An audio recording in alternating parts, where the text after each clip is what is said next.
ನಮಸ್ಕಾರ ಸ್ನೇಹಿತರೆ, ಪೀಪಲ್ ಟಿವಿಗೆ ಸ್ವಾಗತ. ನಾನು ಚರಣೆ ಬರ್ನಾಡ್. ಮೊದಲು ಈ ವಿಡಿಯೋವನ್ನ ನೀವು ನೋಡ್ಕೊಂಡು ಬನ್ನಿ. They wanted to make me happy, basically. He wanted to. Modi's a very good man. He's a good guy. He knew I was not happy, and it was important to make me happy. They do trade, and we can raise tariffs on them very quickly, and it would be very bad for them. Modi ಅವರೊಬ್ಬ ಒಳ್ಳೆ ಮನುಷ್ಯ. ಅವರಿಗೆ ನಾನು happy ಆಗಿಲ್ಲ ಅನ್ನೋದು ಗೊತ್ತಿದೆ. ನನ್ನನ್ನು ಮೋದಿ ಅವರು ಸಂತೋಷಪಡಿಸಬೇಕು ಅಂತ ಟ್ರಂಪ್ ಒದರ್ತಾ ಇರೋದು. ಇದೇ ಮನುಷ್ಯನಿಗೆ, ಇದೇ ಟ್ರಂಪ್ಗೆ ಬೆಂಬಲವನ್ನು ಕೊಟ್ಟು ನಮ್ಮ ಮೋದಿಜಿ ನಮಸ್ತೆ ಟ್ರಂಪ್ ಅನ್ನ ಮಾಡಿದರು. My friend, India's friend, the President of the United States of America, Mr. Donald Trump. ಅಮೆರಿಕಕ್ಕೆ ಹೋಗಿ ಹೌಡಿ ಮೋದಿ ಅಂತ ಟ್ರಂಪ್ಗೆ ಚುನಾವಣಾ ಪ್ರಚಾರವನ್ನ ಕೊಟ್ಟಿದ್ದು ಕೂಡ ನಮ್ಮ ಮೋದಿ. ಈಗ ಈ ಹೌಡಿ ಮೋದಿಯ ಫ್ರೆಂಡ್ ಡೊನಾಲ್ಡ್ ಟ್ರಂಪ್ ರೌಡಿ ಆಗಿದ್ದಾನೆ.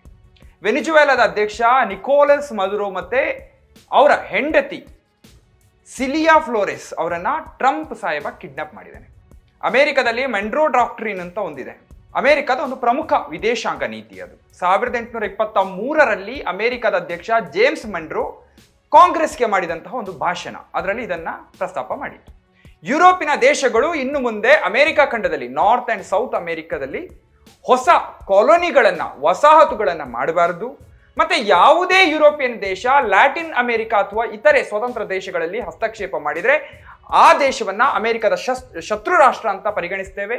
ಅಮೆರಿಕ ಯುರೋಪ್ನ ಯುದ್ಧಗಳು ಮತ್ತೆ ರಾಜಕೀಯದಂತಹ ಆಂತರಿಕ ವಿಚಾರಗಳಲ್ಲಿ ಹಸ್ತಕ್ಷೇಪ ಮಾಡೋದಿಲ್ಲ ಎನ್ನುವುದು ಮೆಂಡ್ರೋ ಡಾಕ್ಟ್ರಿನ್. ಆ ಕಾಲದಲ್ಲಿ ಲ್ಯಾಟಿನ್ ಅಮೆರಿಕದ ಹಲವು ದೇಶಗಳು ಸ್ಪೇನ್, ಪೋರ್ಚುಗಲ್ನಿಂದ ಸ್ವತಂತ್ರಗೊಂಡಿದ್ವು. ಯುರೋಪ್ನ ದೊಡ್ಡ ದೊಡ್ಡ ದೇಶಗಳು ಮತ್ತೆ ಅಲ್ಲಿಗೆ ಬಂದು ಆಳೋದಕ್ಕೆ ಪ್ರಯತ್ನ ಮಾಡಬಹುದು ಎನ್ನುವ ಭಯಕ್ಕೆ ಅಮೆರಿಕ ಈ ನಿರ್ಧಾರವನ್ನ ಮಾಡಿತ್ತು. ಆರಂಭದಲ್ಲಿ ಅಮೆರಿಕ ಅಷ್ಟೊಂದು ಸ್ಟ್ರಾಂಗ್ ಇರಲಿಲ್ಲ. 1904ರಲ್ಲಿ ಥಿಯೋಡಾರ್ ರೂಸ್ವೆಲ್ಟ್ ಲ್ಯಾಟಿನ್ ಅಮೆರಿಕ ದೇಶಗಳು ಏನಾದರೂ ತಪ್ಪು ಮಾಡಿದ್ರೆ ಅಥವಾ ನಿಯಂತ್ರಣವನ್ನ ಕಳ್ಕೊಂಡ್ರೆ, ಸಾಲ ವಾಪಸ್ ಕೊಡದೇ ಇದ್ರೆ, ಅಸ್ಥಿರತೆ ಇದ್ರೆ ಅಮೆರಿಕ ಅದರ ಒಳಗಡೆ ಮಧ್ಯಪ್ರವೇಶ ಮಾಡಿ ಎಲ್ಲವನ್ನ ಸರಿ ಮಾಡಬಹುದು ಅಂತ ಹೇಳಿತ್ತು. ಅಂದ್ರೆ ಹಸ್ತಕ್ಷೇಪ ಮಾಡಬಹುದು ಅಂತ ಹೇಳಿದ್ರು. ರೂಸ್ವೆಲ್ಟ್ ಕೊರೋಲರಿಯ ಹಾಗೆ ಈಗ ಟ್ರಂಪ್ ಸರ್ಕಾರ ಮಡುರೋನ ವಿರುದ್ಧ ಆಪರೇಷನ್ ಅನ್ನ ಮಾಡಿದೆ. ಅಂದ್ರೆ ಅವರನ್ನ ಕಿಡ್ನಾಪ್ ಮಾಡಿದೆ. ಇದನ್ನ ಟ್ರಂಪ್ ಕೊರೋಲರಿ ಅಥವಾ ಡಾನ್ರೋ ಡಾಕ್ಟ್ರಿನ್ ಅಂತ ಕರೆಯಲಾಗುತ್ತೆ.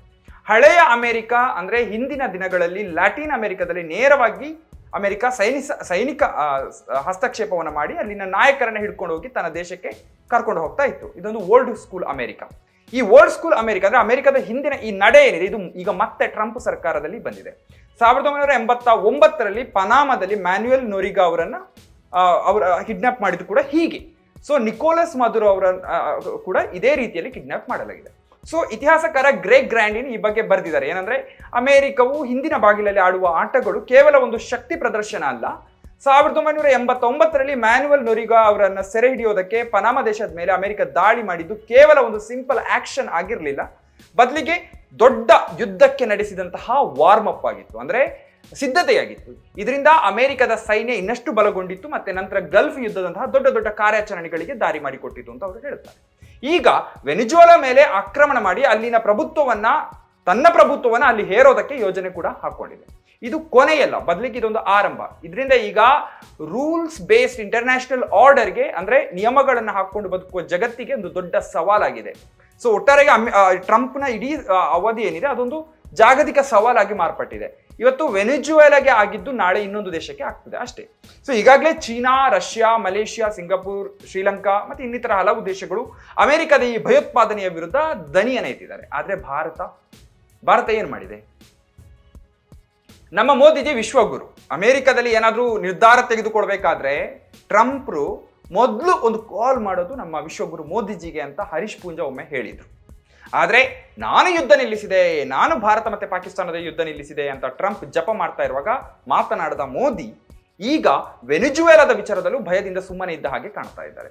ಸುಮ್ಮನೆ ಜಸ್ಟ್ ಕ್ಯಾಶುವಲ್ ಆಗಿ ಅವರ ಸರ್ಕಾರ ವೆನಿಜುವೆಲಾ ವಿಚಾರದಲ್ಲಿ ಮಾತನಾಡಿ ಸುಮ್ಮನಾಗಿದೆ. ಯಾವುದೇ ದೃಢವಾದ ಬಲವಾದ ನಿಲುವುಗಳನ್ನು ತೋರಿಸಿಲ್ಲ. ಈ ನಮ್ಮ ವಿಶ್ವಗುರುವಿಗೆ ವಿಶ್ವಗುರುವ ಟ್ರಂಪ್ ಯಾಕೆ ಭಾರತ ಇನ್ನೂ ಅಮೆರಿಕದ ಈ ಭಯೋತ್ಪಾದನೆಯನ್ನ ಖಂಡಿಸಿಲ್ಲ? ಟ್ರಂಪ್ನ ಪಟಾಲಂ ವೆನಿಜುವೆಲಾ ಮೇಲೆ ದಾಳಿಯನ್ನು ನಡೆಸಿ ಅಲ್ಲಿನ ನಾಯಕರನ್ನ ಫ್ಯಾಮಿಲಿ ಸಮೇತ ಅಪಹರಿಸಿದ ನಂತರ ಭಾರತದಿಂದ 2 ಹೇಳಿಕೆಗಳು ಹೊರಗೆ ಬಂದವು. ಮೊದಲನೇದು ಜನವರಿ 3 2025 ಅಂದ್ರೆ ಜನವರಿ 3 ಸಂಜೆ ಅಥವಾ ಒಂದು ರಾತ್ರಿಯ ಟೈಮಿಗೆ ಬಂದಿದ್ದು. ಇದು ಕೇವಲ ಟ್ರಾವೆಲ್ ಅಡ್ವೈಸರಿ, ಅಂದ್ರೆ ವೆನಿಜುವೆಲಾದಲ್ಲಿ ಇರುವ ಭಾರತೀಯರಿಗೆ ಒಂದು ಅಡ್ವೈಸ್ ಕೊಟ್ಟ ಹಾಗೆ. ವೆನಿಜುವೆಲಾದ ಇತ್ತೀಚಿನ ಘಟನೆಗಳ ಹಿನ್ನೆಲೆಯಲ್ಲಿ ಭಾರತೀಯ ನಾಗರಿಕರು ಎಲ್ಲ ಅಗತ್ಯವಿಲ್ಲದ ಪ್ರಯಾಣವನ್ನು ನಿಲ್ಲಿಸಬೇಕು, ಅಲ್ಲಿ ಇರುವವರು ಅತಿ ಎಚ್ಚರಿಕೆಯನ್ನು ವಹಿಸಿ ಓಡಾಟವನ್ನು ಸೀಮಿತಗೊಳಿಸಬೇಕು, ಮತ್ತೆ ಕ್ಯಾರಕಸ್ನಲ್ಲಿರುವ ಭಾರತೀಯ ದೂತಾವಾಸದ ಸಂಪರ್ಕದಲ್ಲಿರಿ ಅಂತ. ಇದರಲ್ಲಿ ಅಮೆರಿಕವನ್ನ ಖಂಡಿಸಲಿಲ್ಲ. ಹೋಗ್ಲಿ, ಟ್ರಂಪ್ನ ಹೆಸರು ಬಿಡಿ, ಅಮೆರಿಕದ ಹೆಸರನ್ನು ಕೂಡ ಉಲ್ಲೇಖ ಮಾಡುವಂತ ಧೈರ್ಯವನ್ನ ಭಾರತ ಮಾಡಲಿಲ್ಲ. ಎರಡನೇದು ಜನವರಿ 4 ಮಧ್ಯಾಹ್ನ ಇನ್ನೊಂದು ಹೇಳಿಕೆ ಬಂತು, ವಿದೇಶಾಂಗ ವ್ಯವಹಾರಗಳ ಸಚಿವಾಲಯದ ಅಧಿಕೃತ ಹೇಳಿಕೆ. ಅದು ವೆನಿಜುವೆಲಾದ ಇತ್ತೀಚಿನ ಘಟನೆಗಳು ತುಂಬಾ ಚಿಂತೆಯ ವಿಷಯ. ನಾವು ಈ ಸ್ಥಿತಿಯನ್ನು ಸೂಕ್ಷ್ಮವಾಗಿ ಗಮನಿಸ್ತಾ ಇದ್ದೇವೆ. ವೆನಿಜುವೆಲಾ ಜನರ ಯೋಗಕ್ಷೇಮ ಮತ್ತೆ ಸುರಕ್ಷತೆಗೆ ಭಾರತ ಬೆಂಬಲವನ್ನು ಕೊಡುತ್ತದೆ. ಎಲ್ಲ ಸಂಬಂಧಿತ ಪಕ್ಷಗಳು ಸಂವಾದದ ಮೂಲಕ ಶಾಂತಿಯುತವಾಗಿ ಸಮಸ್ಯೆಯನ್ನ ಪರಿಹರಿಸಬೇಕು ಮತ್ತೆ ಆ ಪ್ರದೇಶದ ಶಾಂತಿ ಸ್ಥಿರತೆಯನ್ನ ಖಾತ್ರಿಪಡಿಸಬೇಕು ಅಂತ ಒಂದು ಪ್ರೆಸ್ ಸ್ಟೇಟ್ಮೆಂಟ್ ಅನ್ನ ಭಾರತ ಸರ್ಕಾರ ಕೊಟ್ಟಿದೆ. ಸೊ ಇದರಲ್ಲೂ ಕೂಡ ಅಮೆರಿಕದ ಹೆಸರನ್ನ ಹೇಳಲಿಲ್ಲ, ಅಮೆರಿಕ ಮಾಡಿದ ದಾಳಿಯ ಆಕ್ರಮಣವನ್ನು ಖಂಡಿಸಲಿಲ್ಲ, ಅಥವಾ ಅದಕ್ಕೆ ಕಾರಣವನ್ನು ಕೂಡ ಸ್ಪಷ್ಟವಾಗಿ ಉಲ್ಲೇಖ ಮಾಡಲಿಲ್ಲ. ಕೇವಲ ಇತ್ತೀಚಿನ ಘಟನೆಗಳು, ರೀಸೆಂಟ್ ಡೆವಲಪ್ಮೆಂಟ್ ಅಂತ ಒಂದು ಸಾಮಾನ್ಯವಾದಂತಹ ಒಂದು ಹೇಳಿಕೆಯನ್ನ ಅವರು ಕೊಟ್ಟಿದ್ದಾರೆ. ಯಾಕೆ ಈ ಭಯ? ಟ್ರಂಪ್ನ ಬಗ್ಗೆ ಭಾರತದಂತಹ ಅತ್ಯಂತ ದೊಡ್ಡ ದೇಶಕ್ಕೆ ಇಷ್ಟು ಭಯ ಯಾಕೆ? ಟ್ರಂಪ್ ತಾನು ಹಾಕಿದ್ದ 50% ಸುಂಕವನ್ನ ಕಡಿಮೆ ಮಾಡಬಹುದು, ಹಾಗಾಗಿ ನಾವು ಬಾಯಿ ಮುಚ್ಕೊಂಡಿರೋದು ತೆಪ್ಪಗಿರೋದು ವಾಸಿ ಅಂತ ವಿಶ್ವಗುರು ಸುಮ್ಮನೆ ಕೂತಿದಾರಾ? ಇದು ಕೇವಲ ಟ್ರಂಪ್ ಅಮೆರಿಕದ ಜೊತೆಗೆ ಮಾತ್ರವಲ್ಲ, ಎಲ್ಲ ಕಡೆಗಳಿಂದಲೂ ಮೋದಿಜಿ ಅವರ ತಾಕತ್ತನ್ನ ಯಾವ ದೇಶಗಳು ಅರ್ಥ ಮಾಡ್ಕೊಂಡಿಲ್ಲ. ಅವರು ವಿಶ್ವಗುರು, ಆದ್ರೆ ಅವರ ಪವರ್ ಅನ್ನ ಯಾಕೆ ಇಷ್ಟೊಂದು ಇಗ್ನೋರ್ ಮಾಡ್ತಾ ಇದ್ದಾರೆ? ಭಾರತವು ನೆರೆಹೊರೆಯ ದೇಶಗಳಲ್ಲೂ ಕೂಡ ಹೀಗೆ ಮಾಡ್ತಾ ಇದೆ. ಜೊತೆಗೆ ಆ ದೇಶಗಳು ಕೂಡ ಭಾರತದ ಮೇಲೆ ದ್ವೇಷವನ್ನ ಕಾಡ್ತಾ ಇದೆ. ಪಾಶ್ಚಿಮಾತ್ಯ ದೇಶಗಳಲ್ಲಿ ಭಾರತೀಯರ ಬಗ್ಗೆ ದ್ವೇಷಗಳು ಹೆಚ್ಚಾಗ್ತಾ ಇದೆ. ಈ ಬಗ್ಗೆ ಒಂದು ವಿಡಿಯೋವನ್ನ ಮಾಡಿದ್ವಿ, ಹೇ ಪಜಿ, ಭಾರತೀಯರ ಮೇಲೆ ಬಳಸ್ತಾ ಇರುವ ಬೈಗುಳ ಅಂತ ಒಂದು ವಿಡಿಯೋವನ್ನ ನಾವು ಪೀಪಲ್ ಟಿವಿಯಲ್ಲಿ ಪ್ರಸಾರ ಮಾಡಿದ್ವಿ. ಸೊ ಎಸ್, ಟ್ರಂಪ್ ಹೇಳುವ ಹಾಗೆ ಮೋದಿಜಿ ಟ್ರಂಪನ್ನ ಹೇಗಾದ್ರೂ ಮಾಡಿ ಖುಷಿ ಪಡಿಸಬೇಕು. ಟ್ಯಾರಿಫ್ ಕಡಿಮೆ ಮಾಡ್ತೇನೆ ಅಂತ ಮೋದಿಜಿ ಅವರು ನಂಬಿದ್ದಾರೆ ಅಂತ ಟ್ರಂಪ್ ಮೋದಿ ಬಗ್ಗೆ ತುಂಬಾ ಲೈಟ್ ಆದ ಹೇಳಿಕೆಯನ್ನು ಕೊಟ್ಟಿದ್ದಾನೆ. ಆದ್ರೆ ಮೋದಿಜಿ ಆಗ್ಲಿ, ಅವರ ಸರ್ಕಾರವಾಗ್ಲಿ, ಅವರ ಭಕ್ತರಾಗ್ಲಿ ಏನು ಮಾತನಾಡ್ತಾ ಇಲ್ಲ. ಅನೇಕ ಬಾರಿ ಒಂದು ಮಾತನ್ನ ನಾವು ಕೇಳ್ತಾನೇ ಇರ್ತೇವೆ, ಏನಂದ್ರೆ ಮೋದಿ ಬಂದ ಮೇಲೆ ಭಾರತ ಟಾಪ್ಗೆ ಹೋಯಿತು, ಪ್ರಪಂಚದ ಎಲ್ಲ ದೇಶಗಳಲ್ಲಿ ಭಾರತೀಯರ ಬಗ್ಗೆ ಗೌರವ ಬಂತು, ಹಿಂದೆ ಭಾರತಕ್ಕೆ ಯಾವ ರೀತಿಯ ಗೌರವ ಮರ್ಯಾದೆ ಇರಲಿಲ್ಲ, ಮೋದಿಜಿ ಬಂದ ಮೇಲೆ ಮರ್ಯಾದೆ ಬಂದಿದೆ ಅಂತ ಪದೇ ಪದೇ ಇಂತಹ ಒಂದು ಹೇಳಿಕೆಯನ್ನ ಭಕ್ತರು ಹೇಳೋದನ್ನ ನಾವು ಕೇಳ್ತಾನೆ ಇದ್ದೇವೆ. ಇದನ್ನ ಕಳೆದ 1 ದಶಕದಿಂದ ಪದೇ ಪದೇ ಭಕ್ತರು ಹೇಳ್ತಾನೆ ಬಂದಿದ್ದಾರೆ. ಇದು ಎಷ್ಟು ದೇಶ ವಿರೋಧಿ ಹೇಳಿಕೆ ನೋಡಿ. ಭಾರತ 1947ರಲ್ಲಿ ಸ್ವತಂತ್ರಗೊಂಡ ದಿನದಿಂದ ಭಾರತಕ್ಕೆ ಪ್ರಪಂಚದ ಎಲ್ಲ ದೇಶಗಳು ಗೌರವ ಕೊಡ್ತಾ ಇದ್ದಾವೆ.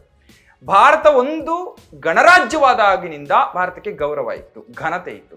ಈಗ ಮೋದಿಜಿ ಫಾರಿನ್ಗೆ ಹೋದ್ರೆ ಅಲ್ಲಿ ಅವರಿಗೆ ಏನಾದ್ರೂ ಅವಾರ್ಡು, ಪದಕ ಏನಾದ್ರೂ ಕೊಟ್ರೆ ಅದು ಅವರನ್ನ ನೋಡಿ ಅಲ್ಲ, ಭಾರತವನ್ನ ನೋಡಿ ಕೊಟ್ಟ ಹಾಗೆ, ಅದು ಭಾರತಕ್ಕೆ ಕೊಟ್ಟ ಗೌರವ. ಬಹುಶಃ ಸ್ಟ್ರಾಂಗ್ ಲೀಡರ್ಶಿಪ್ ಭಾರತಕ್ಕೆ ಇದ್ದಿದ್ರೆ ಅಮೆರಿಕದ ಈ ಭಯೋತ್ಪಾದನೆಯನ್ನ ಖಂಡಿಸ್ತಾ ಇದ್ರು, ಅಥವಾ ಹಿಂದೆ ಅವನು ಯುದ್ಧವನ್ನ ನಿಲ್ಲಿಸಿದೆ ಅನ್ನುವಾಗ ಒಂದು ಡೈರೆಕ್ಟ್ ಆದ ಒಂದು ತೀಕ್ಷ್ಣ ಒಂದು ಶಾರ್ಪ್ ಆದಂತಹ ಒಂದು ರಿಪ್ಲೈಯನ್ನ ಟ್ರಂಪಿಗೆ ಕೊಡ್ತಾ ಇದ್ರು, ಆನ್ಸರ್ ಅನ್ನ ಕೊಡ್ತಾ ಇದ್ರು.